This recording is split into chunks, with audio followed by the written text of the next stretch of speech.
Votre question était de savoir si la polygamie est biblique. Oui, la polygamie est biblique. En tout cas, c'est écrit dans la Bible. Maintenant, la question n'est pas de savoir si la polygamie est biblique ou non. Parce que dans la Bible, il y a aussi l'histoire de voleurs, il y a l'histoire de prostituées, il y a l'histoire de Caïn et Abel, il y a l'histoire de meurtriers, il y a l'histoire des Philistins, il y a l'histoire de Satan. Il y a tout dans la Bible. On ne peut pas dire parce que c'est biblique et alors c'est ce que Dieu veut. Non. La polygamie est biblique, mais elle n'est pas la volonté de Dieu. Pourquoi?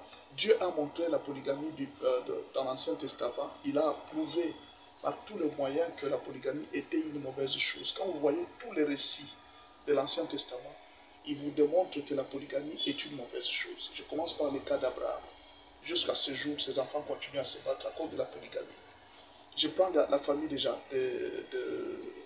Jacob. Vous allez voir que dans cette famille de Jacob, il y a eu même inceste.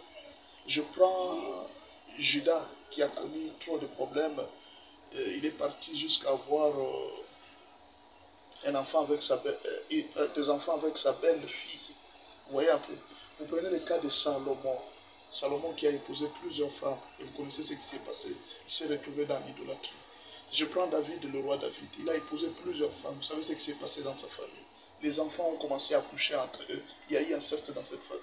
Chaque fois qu'on a montré la polygamie dans l'Ancien Testament, on a montré l'effet négatif. Mais dans l'Ancien Testament, la polygamie a contribué beaucoup pour la multiplication des êtres. Israël était peu, mais il s'était multiplié beaucoup. Pourquoi? Parce que la polygamie avait aussi servi.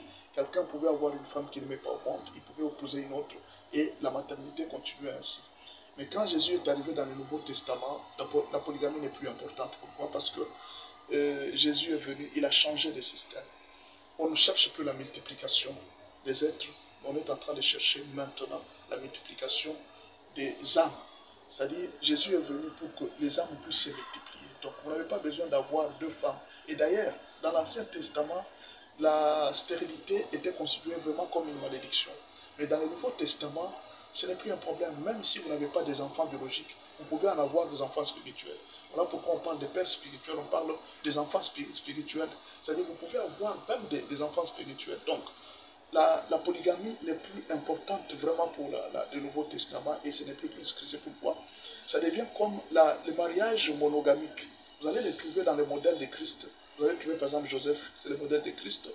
Isaac, c'était le modèle de Christ. Ce sont des gens qui avaient des mariages monogamiques. Ils représentaient Christ. Vous voyez un peu? Et c'est très important aujourd'hui que l'on sache.